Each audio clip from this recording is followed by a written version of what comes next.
बिस्मिल्लाहिर्रहमानिर्रहीम, अस्सलाम वालेकुम। आप देख रहे हैं स्पोर्ट्स 360 और मैं हूं अहमद नवाज़। और मुझे शो में ज्वाइन कर रही हैं हमारी स्पोर्ट्स एक्सपर्ट हैं, पाकिस्तान की साबिक कप्तान है, cricket commentator and broadcaster and presenter Sana Mir. अस्सलाम वालेकुम सना, कैसी हैं आप? वालेकुम अस्सलाम अहमद, अल्लाह का शुक्र। Welcome to the show. और एक नज़र लाइनअप पर डालते हैं, आपको बताते हैं किन चीज़ों पर गुफ्तगू करेंगे। कल आपको थोड़ा सा हमने प्री हाइप ज़रूर दिया था काउंटी चैंपियनशिप का, आज आपको थोड़ी सी डिटेल उसमें इस तरह से लेकर जाएंगे कि हसन अली पर पर्टिकुलरली बात करेंगे। हमने बात की थी थोड़ा सा वर्ल्ड कप के बाद उनका डाउनफॉल सा चलता रहा है, परफॉर्मेंस भी उस तरह से नहीं थी, मेंटली भी वीक थे, बट उन्होंने काउंटी चैंपियनशिप में कम बैक किया, 9 विकटें उन्होंने हासिल की और मैच जिताया। लैंकाशायर को बड़ी ज़बरदस्त उनकी परफॉर्मेंस रही।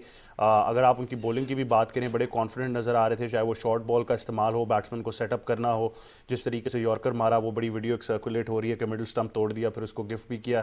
एक यंग फैन थे वहाँ पर उनको।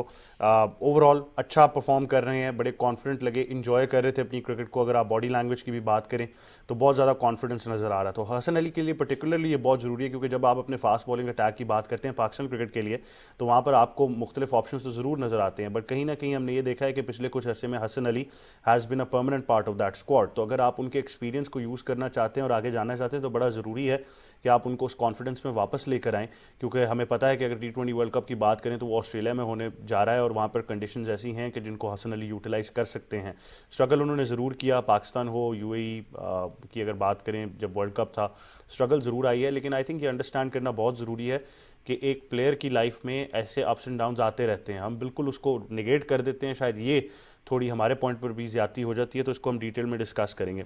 उसके बाद आपको मज़ीद खेलों की खबरें जो हैं उनसे भी आपको बाखबर रखेंगे। आपको बताएंगे कि पाकिस्तान हॉकी टीम का, हमने आपको बताया था कि उनका दौरा यूरोप है, जहां पर सारी टीम का ट्रेनिंग कैंप जारी था।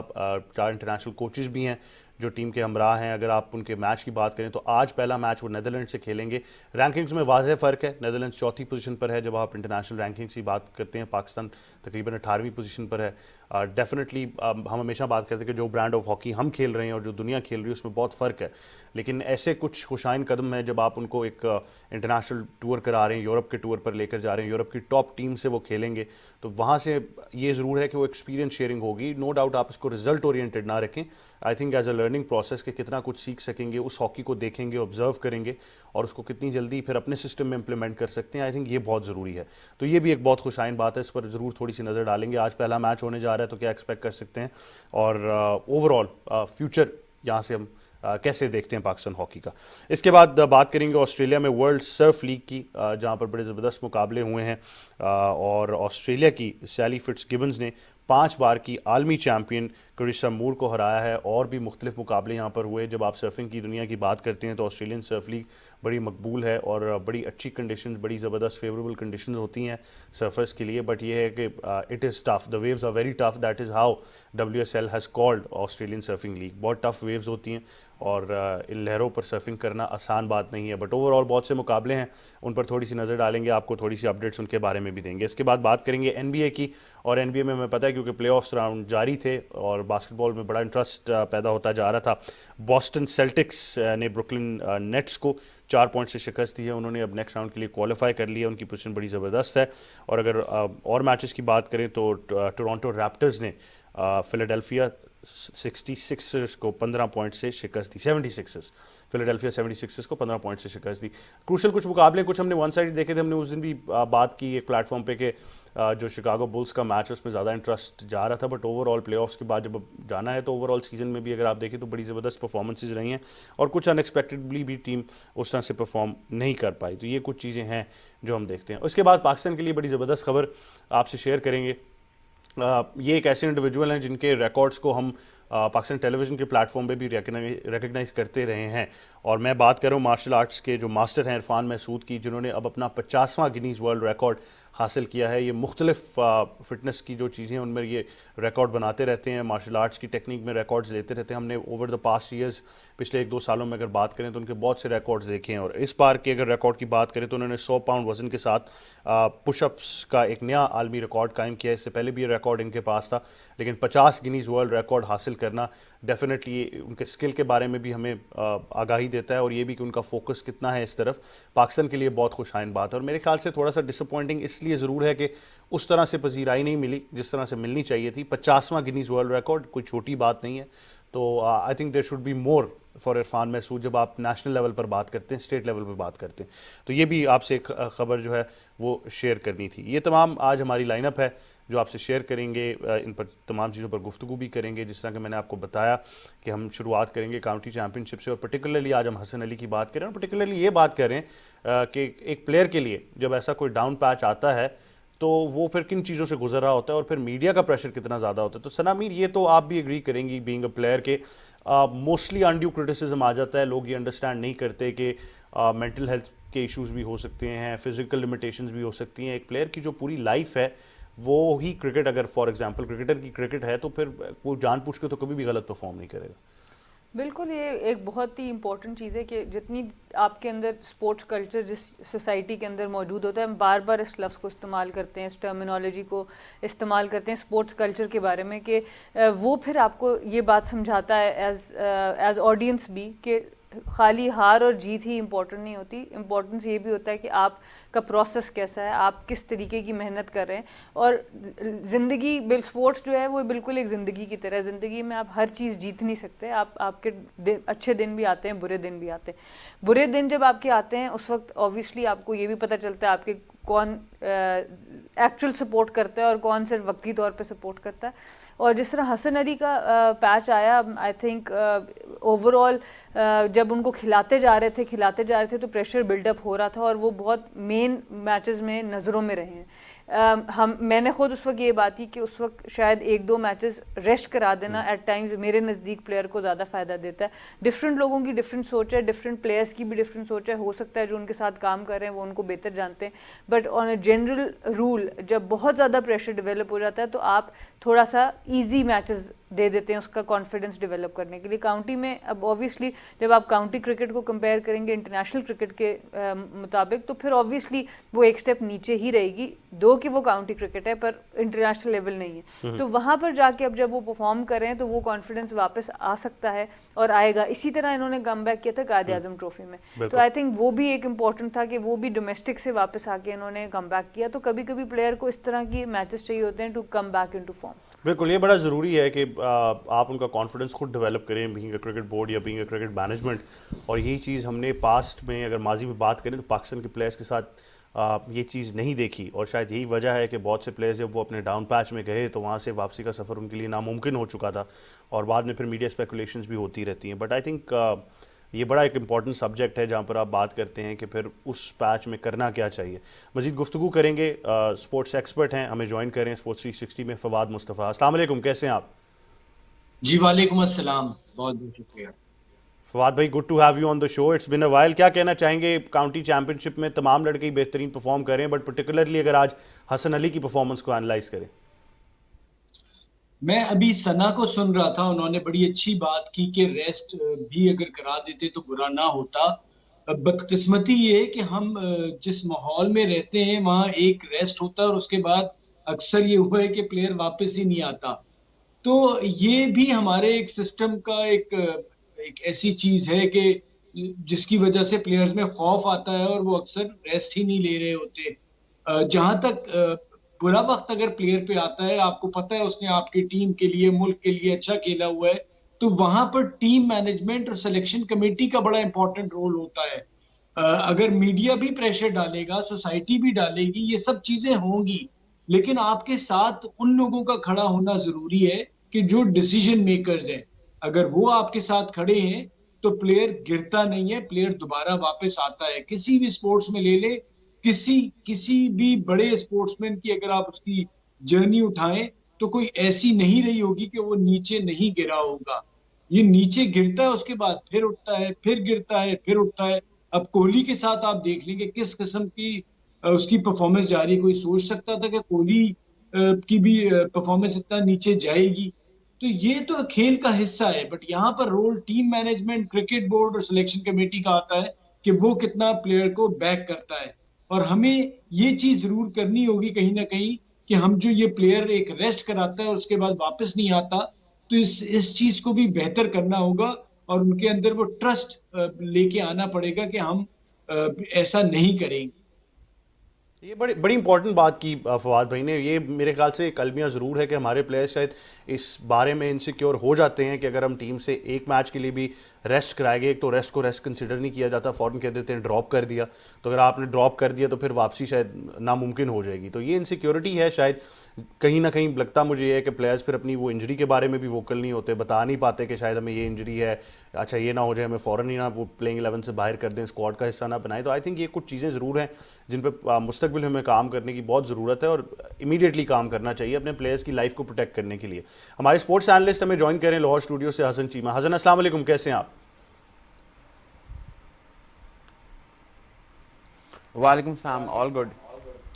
हसन, आपने हसन अली के साथ ऑब्वियसली फ्रेंचाइज में तो मेरे ख्याल से सबसे ज़्यादा टाइम गुजारा। अगर बात करें इस्लामाबाद यूनाइटेड की भी, तो वहाँ पर भी वो मैनेजमेंट के साथ काम करते रहे हैं, बात भी होती रही होगी। जो ये पर्टिकुलर सब्जेक्ट है, अगर हम उनकी पर्टिकुलरली बात करें कि जब एक रफ पैच आता है, एक डाउन पैच आता है किसी भी प्लेयर का, स्पेशली फास्ट बॉलर का, तो उसको बिल्कुल डाउन एंड आउट कर दिया जाता है, मीडिया के थ्रू तो होता ही है। बट जिस तरह हम बात करें, सना ने भी कहा, फवाद भाई ने भी कहा कि हम ये देखना चाहते हैं कि उस प्लेयर को अगर रेस्ट कराना था तो रेस्ट कराते, उसको इनसिक्योरिटी ऐसी ना हो कि मैं बाहर हो जाऊंगा। पाकिस्तान में तो ये प्रॉब्लम रहा है कि अगर कोई बंदा ड्रॉप होता है या रेस्ट कराया जाता है तो उसकी वापसी नामुमकिन हो जाती है।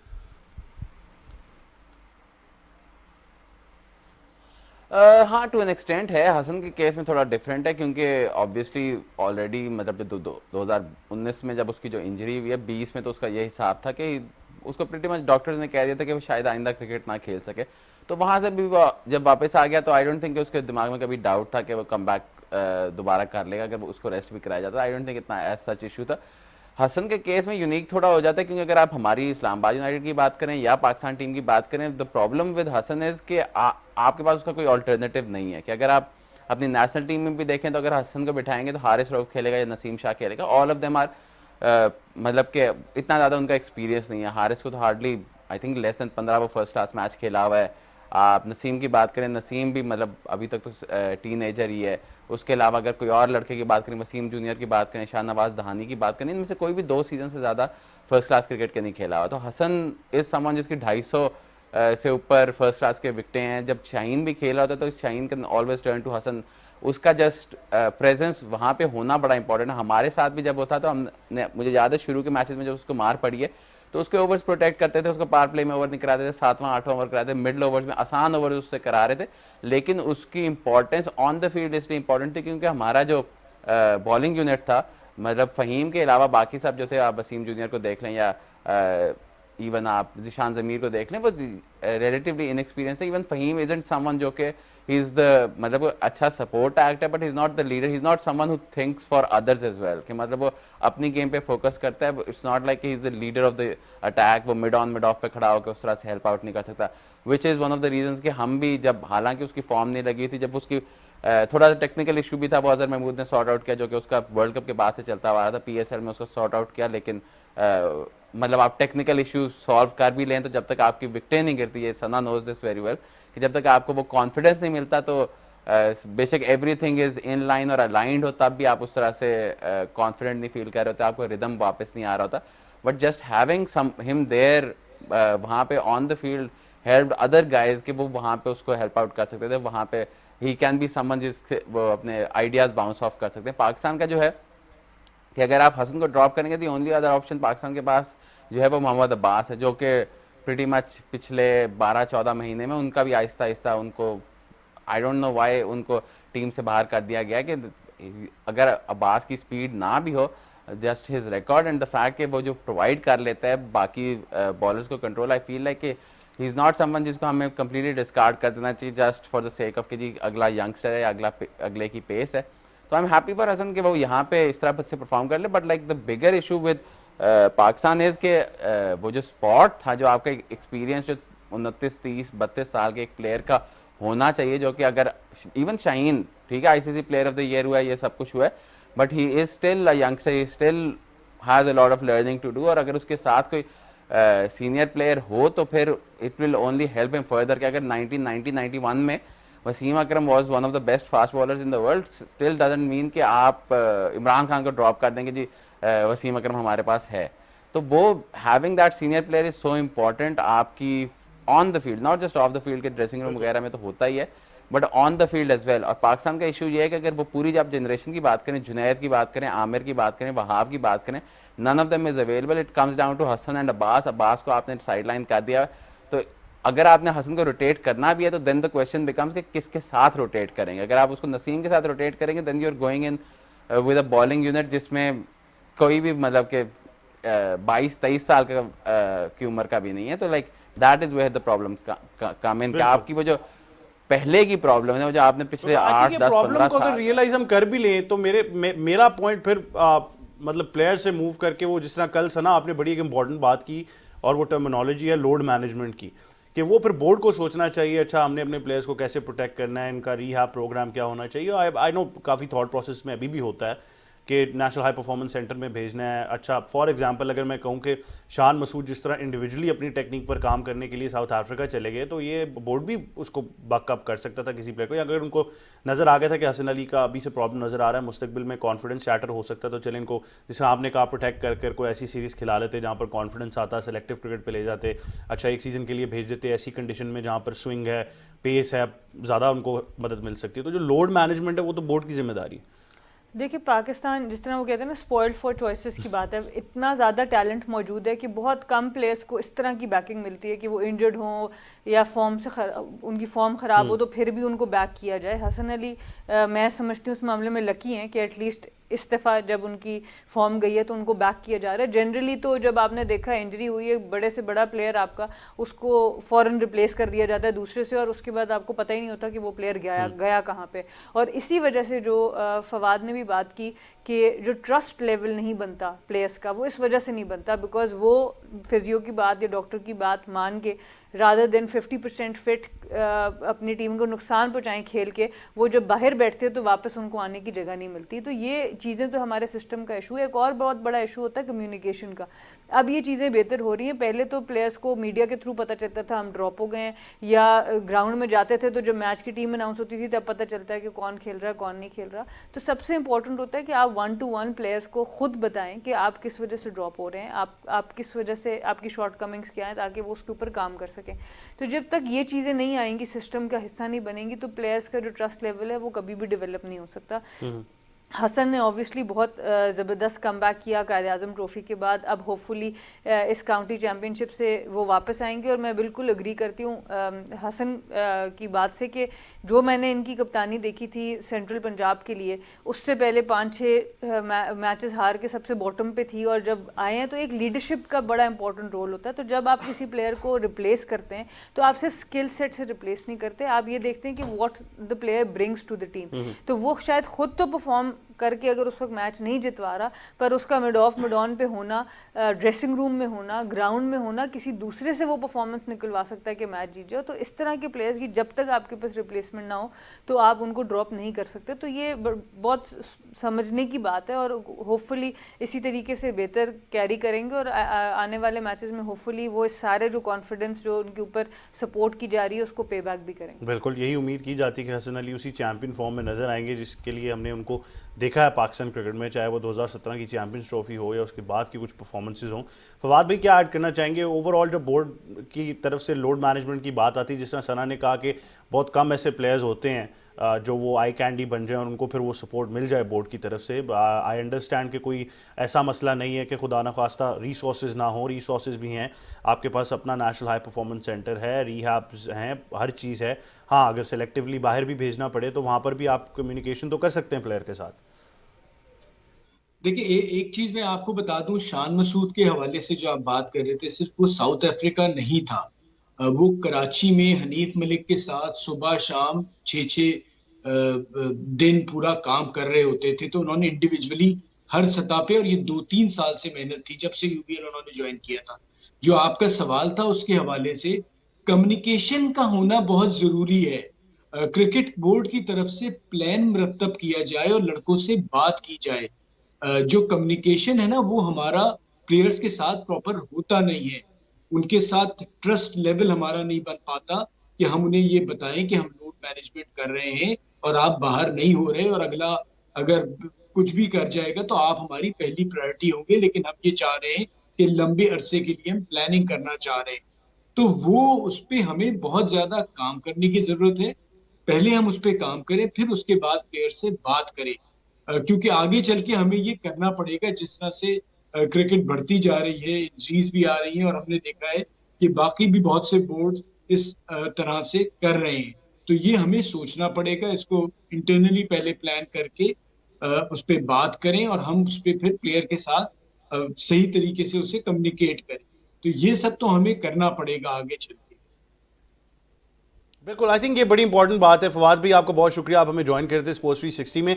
बार बार हम यही बात करते हैं कि बोर्ड और प्लेयर्स के दरमियान जो कम्युनिकेशन है वो बहुत ज़रूरी है। आई थिंक अब द लेवल ऑफ क्रिकेट जिस इंटेंसिटी से खेली जा रही है, जो फ्रीक्वेंसी ऑफ क्रिकेट ज़्यादा हो चुकी है, उसके बाद प्लेयर्स कुछ ऐसी सीरियस इंजरीज़ का भी शिकार हो रहे हैं जो शायद माजी में उस तरह की इंजरीज़ नहीं नज़र आ रही थी। बड़ी यंग एज में बैक के इशूज़ हैं, हिप के इशूज़ हो जाते हैं, बहुत सी चीज़ें हैं which is going in because of the fatigue जो आ जाती है। बहुत ज़्यादा क्रिकेट खेली जा रही है, बहुत ज़्यादा वर्कलोड है। तो इसीलिए हम बात करते हैं कि लोड मैनेजमेंट और सिलेक्टिव क्रिकेट खिलाने की। जिस तरह हमने अभी तक रिसेंट अगर बात करें तो शाहीन शाह अफरीदी को भी देखा है कि उनको बहुत ज़्यादा ओवर यूज़ किया जा रहा था, फिर एक आध मैचेस में उनको हमने देखा कि रेस्ट कराया गया और फिर चीज़ें ज़्यादा बेहतरी की तरफ गई। अब आपसे हॉकी की बात करते हैं। जिस तरह कि हमने आपको बताया कि हमारी कौमी हॉकी टीम अपने दौरा यूरोप का आज आगाज़ कर रही है। उनका पहला मैच नीदरलैंड से खेला जाएगा। उनका ट्रेनिंग कैंप भी जारी था, कोचेज़ भी उनकी मदद कर रहे हैं। एक step in the right direction है, क्योंकि सबसे बड़ा मसला ये आता है कि जो ब्रांड ऑफ हॉकी हम खेल रहे हैं और जो दुनिया खेल रही है उसमें बहुत ज़्यादा फ़र्क आ जाता है। तो मेरे ख्याल से ये एक बड़ा टॉपिक ऐसा है जिस पर हमें नज़र डालने की ज़रूरत है, और ये हमने ज़रूर इन चीज़ों को डिस्कस करना है कि ओवरऑल हम ऐसी क्या चीज़ कर सकते हैं कि पाकिस्तान में हॉकी इम्प्रूव हो जाए। क्योंकि चीज़ें तो सारी होती हैं, ग्रास रूट लेवल पर भी बात होती है। हम बात करते हैं कि ट्रेनिंग कैंप्स भी हो रहे हैं, प्लेयर्स के टैलेंट हंट प्रोग्राम्स भी हो रहे हैं, तो बहुत सी चीज़ें जिनके बारे में हम बात करते रहते हैं। बट ओवरऑल अगर आप बात करें कि क्या ऐसी एक सेट पॉलिसी है, क्या ऐसी कोई मतलब चीज़ है जिसके बारे में हम बात कर सकते हैं कि पाकिस्तान में ऐसी चीज़ की जाए जिसमें एक ही यूनिफाइड पॉलिसी के अंदर चीज़ें खेली जा सकती हैं। इस पर मज़ीद हम गुफ्तगू करेंगे। हमें ज्वाइन कर रहे हैं स्पोर्ट्स 360 में हमारे हॉकी प्लेयर रहे हैं, पाकिस्तान के गोल कीपर रहे हैं इमरान भट्ट। इमरान, अस्सलाम वालेकुम, कैसे हैं आप? जी अस्सलाम वालेकुम, कैसे हैं आप? ठीक ठाक हैं? मैं ठीक हूँ इमरान, बहुत शुक्रिया आप हमें ज्वाइन कर रहे हैं। आपसे हमेशा गुफ्तगू होती रहती है। हम हमेशा यही बात करते हैं कि ब्रांड ऑफ हॉकी में फ़र्क आ गया, हम शायद उस ब्रांड की हॉकी नहीं खेल पा रहे। अब ये जो दौरा यूरोप है, यूरोप की टॉप टीम से अगर आप खेल रहे हैं, फॉर एग्जांपल अगर आप आज नीदरलैंड से खेल रहे हैं जो चौथी पोजीशन पर है, तो आप क्या समझते हैं ये कितना इफेक्टिव हो सकता है हमारी हॉकी को इम्प्रूव करने के लिए?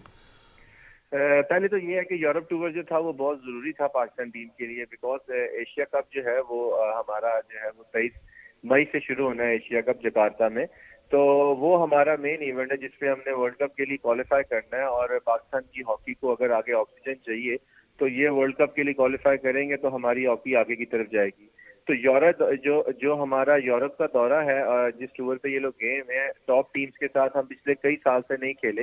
लास्ट हम टॉप टीम्स के साथ 2018 में खेले थे, जब हम क्वालिफाई ओलंपिक्स के लिए 2 मैच खेलने गए थे। तो उस लिहाज से तो ये बहुत जरूरी था, और ये मैचेस का खेलना, और मेरे ख्याल से ये मैचेस से ये इसमें ये डिपेंड नहीं करता हार जीत हमारी, इसमें ये डिपेंड करता है कि हमारे प्लेयर्स को कॉन्फिडेंस कितना मिलेगा। टॉप टीम्स के साथ हम पिछले 2.5-3 साल से नहीं खेले, अब जाके खेल रहे हैं, और उससे कॉन्फिडेंस बिल्ड होगा जिसका हमने फायदा और एज लेना है आगे एशिया कप के अंदर।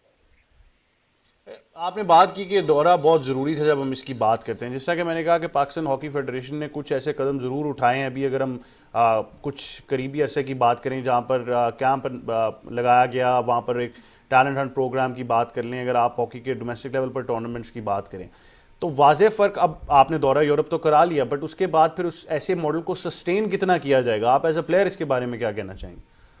देखिए, पहली बात तो ये है कि ब्रिगेडियर सज्जाद खोकर साहब जो हमारे प्रेसिडेंट है, और सेक्रेटरी आसिफ बाजवा जो हमारे secretary of Pakistan hockey federation है, पहली बात तो ये है कि दौरा यूरोप जो है वो इतना एक्सपेंसिव था कि उन्होंने जितनी मुश्किल से, क्योंकि मैं टीम के साथ ट्रेनिंग करवा रहा था, एज ए गोलकीपर ट्रेनर हूँ मैं टीम के साथ इस वक्त, पाकिस्तान टीम के साथ, तो वो जब करवा रहे थे तो उसको अरेंज करने में कितनी प्रॉब्लम्स आ रही थी। पहले तो उनको सारा क्रेडिट जाता है कि जिस तरह उन्होंने जिस तरह ये दौरे को अरेंज करवाया। सेकेंडली ये है कि अब इसको मेंटेन रखना पड़ेगा। अगर आप टॉप हॉकी खेलना चाहते हैं, और टॉप टीम्स के साथ जब तक आप नहीं खेलेंगे आपके प्लेयर्स का कॉन्फिडेंस नहीं आएगा। अगर हम 2.5-3 साल के बाद ही दौरा करेंगे यूरोप का या किसी जगह पे जाकर टूर करेंगे 2.5-3 साल के बाद ही, तो उसका हमें कोई फायदा नहीं होगा कि हम मेन इवेंट से पहले अपने आप को प्रिपेयर करने के लिए वहां चले जाएं। अब इसी को हमें कंटिन्यू रखना पड़ेगा, क्योंकि अभी हम एशिया कप खेलेंगे, आगे हमें यूरोपियन टीम्स के साथ कॉमनवेल्थ गेम्स में मैचेस मिलेंगे, फिर उसके बाद हमारी एशियन गेम्स हैं, तो उसके बाद इस चीज को कंटिन्यू रखना पड़ेगा, हमें टॉप टीम्स के साथ खेलना पड़ेगा। मेरे ख्याल से पाकिस्तान हॉकी फेडरेशन की भी ये कोशिश होगी और मैं ये सजेस्ट करूंगा कि कोशिश करनी चाहिए मजीद कि हमें प्रो लीग के अंदर जाना चाहिए। अगर हम प्रो लीग के अंदर जाएंगे तो यूरोपियन टीम्स के साथ हमें मैचेस मिलेंगे, हम होम एंड अवे भी खेलेंगे, जिससे हमारे मुल्क में भी वापस हॉकी आएगी, स्पॉन्सर्स आएंगे और लोगों के अंदर इंटरेस्ट पैदा होगा। बिल्कुल ऐसी ही बात है। हम यही उम्मीद करते हैं कि पाकिस्तान हॉकी फेडरेशन की तरफ से ये जो खुशाइन इकदाम है ये जारी रहेंगे। इमरान भट्ट आपका बहुत शुक्रिया, आप हमें ज्वाइन करते स्पोर्ट्स 360 पे। सना मीर, सिर्फ क्रिकेट में ही नहीं इंटरनेशनल एक्सपोजर है, अब हम हॉकी की भी पर्टिकुलरली बात करें तो step in the right direction के बजाय इसके कि हम रिसोर्सेज की जंग लड़ते रहें, ये सोचते रहें कि हमने यहाँ पर ग्रास रूट पे क्या करना है, आपने एटलीस्ट अपनी नेशनल टीम को ज़रा इंटरनेशनल एक्सपोजर देने के लिए तो टूर करवा दी। इमरान की बात सुन के मुझे ख़्याल ये आ रहा था कि जो हम जैसे स्टूडेंट्स होते थे स्कूल लेवल पर, वो जब आखिर में एग्ज़ाम का टाइम आता था तो आखिरी 2 महीने में तैयारी शुरू कर देते थे, क्रैश कोर्स तो क्रैश कोर्सेज होते थे। तो मेरे ख्याल से मेंस क्रिकेट के अलावा अभी आईसीसी जो चैम्पियनशिप लड़कियों की आई है उसकी वजह से हमें मैचेस मिलना शुरू हुए हैं। अदरवाइज़ मेंस क्रिकेट के अलावा पाकिस्तान में सारी एथलीट्स और सारे स्पोर्ट्स का यही हाल है कि जब कोई बड़ा टूर्नामेंट आता है तो एकदम से जी उनको खिला दिया जाता है बड़ी टीमों के साथ और समझते हैं कि हमने तैयारी करा दी। और ये बात जो करेंगे कॉन्फिडेंस आएगा, कुछ कॉन्फिडेंस शायद कुछ प्लेयर्स में आए, कुछ का जाएगा भी, क्योंकि उनको रियलिटी चेक मिलेगा 3 साल बाद किसी बड़ी टीम से खेलते कि आप लोग स्टैंड कहाँ करते हैं। और ये रियलिटी चेक अगर आपको मेन टूर्नामेंट से साल पहले मिल जाए तो एटलीस्ट आपके पास टाइम होता है उस साल में उन गलतियों को दूर करने का। जब आपको 1 महीना या 2 महीने पहले मिलेगा तो आप उस 1-2 महीने में कितनी चीज़ों को रेक्टिफाई कर लेंगे। तो ये जो अप्रोच है ना हम लोगों की, जो आखिरी 1-2 महीने में क्रैश कोर्स करवाने की जो हम लोगों की आदत है, चाहे पढ़ाई में है चाहे स्पोर्ट्स में, इसको हमें ख़त्म करना पड़ेगा। और इसी को हम बात करते हैं कि प्रोसेस वर्सेस आउटकम, कि आपका प्रोसेस ठीक होगा, आप पूरा साल लोगों को उस चीज़ से इन रखेंगे, उनकी तैयारी कराएंगे तो रिजल्ट ऑटोमेटिकली ठीक आएगा। जैसे ना कमर्शियल इंटरेस्ट भी तो नहीं, कल हसन ने बड़ी ज़बरदस्त बात की थी कि जूनियर जो पीसीबी की लीग होने जा रही है उसमें भी टीम्स खरीदने के लिए तैयार हैं स्पॉन्सर्स, लेकिन आपकी मेन हॉकी को इंटरनेशनल मतलब नेशनल टीम को स्पॉन्सर करने के लिए तैयार नहीं होते। मैं जी इस चीज़ को बिल्कुल भी नहीं मानती। मैं इस चीज़ को ये समझती हूँ कि जितनी आप मार्केटिंग बेहतर करेंगे उतना प्रोडक्ट नज़र आएगा। जब आप खुद ही उस प्रोडक्ट पे बिलीव नहीं करते तो आप मार्केट कर ही नहीं सकते।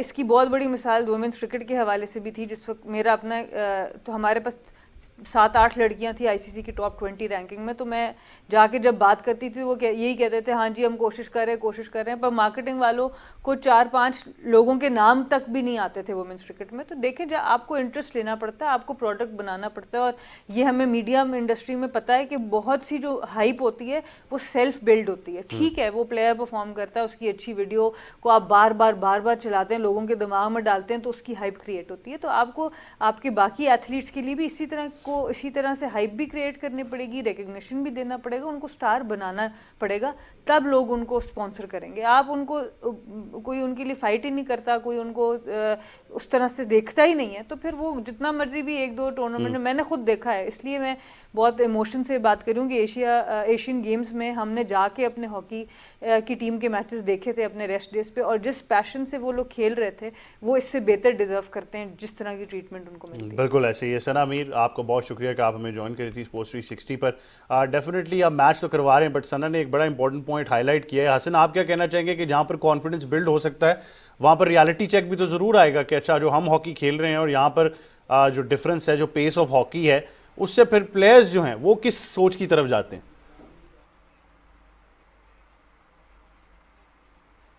आई थिंक कि जितना आप compete करोगे आप बेस्ट इन द वर्ल्ड के साथ, आपके लिए बेहतर ही होगा। बेशक आपको रियलिटी चेक भी मिले, लेकिन इसके बावजूद भी अच्छी बात है कि पहले मिल जाए बजाय टूर्नामेंट सेल्फ में जाके मिलने के। बट सना ने जो बात की है regarding marketing and also regarding कि जो हम जिस तरह एग्ज़ाम में आखिरी हफ्ते में सिर्फ पढ़ाई करते हैं, वो जो है आई थिंक बहुत वैलिड है। क्योंकि मुझे अभी एक फ़ौरन चीज़ याद आई कि मुझे याद है अभी कुछ साल पहले मेरी पाकिस्तान की फ़ुटबॉल टीम के एक प्लेयर से बात हो रही थी जो कि बाहर की लीग में खेल रहे थे, तो उनको जब पाकिस्तान टीम में आने की बात हुई तो उन्होंने कहा कि जी कैंप में आओ। तो वो कहते हैं कि दुनिया भर में, अब हम भी जानते हैं, फुटबॉल की नेशनल टीम से कैंप नहीं होते क्योंकि सारा साल क्लब फुटबॉल चलती है, और जो दरमियान में आपका एक वीकेंड मिलता है या एक वीक मिलता है जो कि आपका इंटरनेशनल फुटबॉल का होता है, वहाँ पे आके खेलती हो। तो वो कहते हैं कि जी पाकिस्तान में ये वो कहते हैं कि जी 4 हफ्ते के लिए 6 हफ्ते के लिए आप आओ हमारे साथ पाकिस्तान टीम के कैंप का हिस्सा बनो। तो फिर आपको या तो अपना क्लब और अपनी मतलब लाइवलीहुड छोड़नी पड़ती है पाकिस्तान खेलने के लिए, आप पाकिस्तान को रिजेक्ट करते हो। तो कह रहे थे कि कई ऐसे खिलाड़ी हैं जो कि यूरोप में पाकिस्तानी निजात खेल रहे होते हैं, जिनका यही है कि अपनी नेशनल टीम्स के लिए नहीं खेल सकते, पाकिस्तान के लिए खेलना चाहते हैं, लेकिन बिकॉज ऑफ ये जो 1975 की जो सोच अभी तक हमारी है, उसकी वजह से वो जो है पाकिस्तान फुटबॉल टीम का हिस्सा नहीं बन सकते। तो वही हमारी हर स्पोर्ट में, आप क्रिकेट में देखते हैं, आप हॉकी में देखते हैं, आप वॉलीबॉल में देखें, आप जिस मर्जी स्पोर्ट में देखें, हमारा सोल्यूशन ये होता है कि जी 6 हफ्ते के लिए, 4 हफ्ते के लिए, महीने के लिए किसी सारे लड़कों को इकट्ठा कर लें और उधर कैंप लगा लें। तो ये कैंप वाली सोच है, उससे कभी आगे जाना होगा। कि अगर आप हॉकी की भी बात कर रहे हैं, आप मुझे खुद बताएं कि सना की बात कर, मैं 100% एग्री करता हूँ कि वो मार्केट आप सही तरह से नहीं कर सकते। PHF की तो मेरे अपने कहानियाँ और किस्से बहुत ज़्यादा हैं, लेकिन मैं सिर्फ इतनी सी बात करूँगा कि 2022 आ गया है, आपके मुल्क का ऑफिशियली तो नेशनल स्पोर्ट है, प्रॉब्ली सेकंड या third biggest sport in your country है, पूरे मुल्क में खेला जाता है, और मतलब अनलाइक अदर स्पोर्ट्स उसका एक हिस्टोरिकल इंफ्रास्ट्रक्चर भी है, एक्स प्लेयर्स हैं, कोचेज है, सब कुछ आपके पास अवेलेबल है। अगर आप चाहो एक नेशनल लीग, एक प्रॉपर लीग कराना, तो व्हाट इज़ द रीज़न कि आप अभी तक लीग नहीं करा सकते। दैट इज़ बेसिकली जहाँ पे आपकी बात आती है पाकिस्तान हॉकी की, कि आपकी पाकिस्तान हॉकी की इम्प्रूवमेंट जो है, मतलब हमने कल लोअर लेवल की बात की थी, स्कूल लेवल पे हमने जो किया है या क्लब लेवल पे जो किया है, बट अगर उससे ऊपर भी देखो तो जैसे हमने क्रिकेट में देखा कि just having a competitive international level league ही आपकी गेम को बेहतर कर सकती है। वही है, वो भी एक ऑप्शन है। मतलब ठीक है, पहला 50% आप ठीक नहीं कर रहे हो, जो 20 साल से पहले का खिलाड़ी होता है उसकी इंप्रूवमेंट पे आप काम नहीं कर रहे हो, लेकिन उसके बाद का तो आप काम करो। लेकिन आपको भी पता है कि पाकिस्तान में इंटरनेशनल लीग की बातें तो मैं 2011, 12, 13 से सुन रहा हूँ, 2022 आ गया और कोई दिखाई नहीं देता कि कोई उसकी इंडिकेशन है कि वो होएगी। बिल्कुल, आई थिंक पिक्चर बड़ी ब्लीक ज़रूर है, बट हम बेहतरी की ही उम्मीद रखते हैं। हमारा कौमी खेल है हॉकी, जब इसकी बात करें, आई थिंक हसन की कल वाली बात बहुत वैलिड थी कि बजाय ये आप कहें कि जी मुख्तलिफ हिस्सों में हॉकी नहीं खेली जा रही, ग्रास रूट लेवल पर नहीं, आप कम से कम एक ऐसे रीजन पर तो फोकस करें पूरे रिसोर्सेज और इंफ्रास्ट्रक्चर के साथ जहाँ पर हॉकी खेली जा रही है, और वहाँ से टैलेंट स्काउट करने की कोशिश करें। नॉनदलेस आज पहला मैच नीदरलैंड से कौमी हॉकी टीम के लिए नेक तमन्नाओं का ज़रूर हम इज़हार करते हैं और उम्मीद करते हैं कि वो अच्छा परफॉर्म करेंगे। नॉनदलेस जिस तरह कि मैंने कहा, इसको रिजल्ट ओरिएंटेड नहीं होना चाहिए, हमें आज सीखने का मौका मिलेगा, और हम यही कोशिश करना चाह रहे हैं कि जो इंटरनेशनल ब्रांड ऑफ हॉकी है वो हम सीखें, देखें उसको करीबी से। अगर हारते भी हैं तो एक एक्सपीरियंस फैक्टर जो है वो ज़रूर नज़र आए कि हम वो गेन कर सकें। NBA की तरफ आते हैं, बास्केटबॉल की बात करेंगे और बड़े ज़बरदस्त मुकाबले ज़रूर हैं जिनको डिस्कस करना है। प्ले ऑफ्स राउंड की हमने पहले भी बात की थी। अगर आप बात करें हसन, सबसे पहले तो नेट्स और सेल्टिक्स के मुकाबले की बात करते हैं। Almost sales tax had it one sided. अगर आप ओवरऑल उनकी बात करें, 4-0 से देव क्वालिफाइड। हाँ, मतलब स्वीप होना बहुत सरप्राइजिंग बात थी, और ऑलमोस्ट लाइक वो जो NBA की हम बात करते हैं कि हर स्पोर्ट की बात करते हैं कि वो क्या होम ग्रोन और क्या आर्टिफिशियल है, वो एंड पे कितने पानी में हो वो आपको साफ दिखाई दे देता है। तो नेट्स ने आज से 3 साल पहले जब एक सुपर टीम बनाने की कोशिश की थी, कायरी बॉस्टन छोड़ के आए थे, केविन डुरैंट जो है वॉरियर्स को छोड़ के आए थे, और बात हो रही थी कि ये ऑड्स ऑन फेवरेट हैं टाइटल के लिए, और एक और नई सुपर टीम आ गई जैसे वॉरियर्स होती थी मिड टू लेट 2010s में, उससे पहले मायामी हीट थी। लेकिन 3 साल बाद एक भी कॉन्फ्रेंस फाइनल तक भी नहीं पहुंचे। एक टोटल उन्होंने प्लेऑफ सीरीज जीती पिछले साल, इस साल तो पहले राउंड में बाहर हो गए।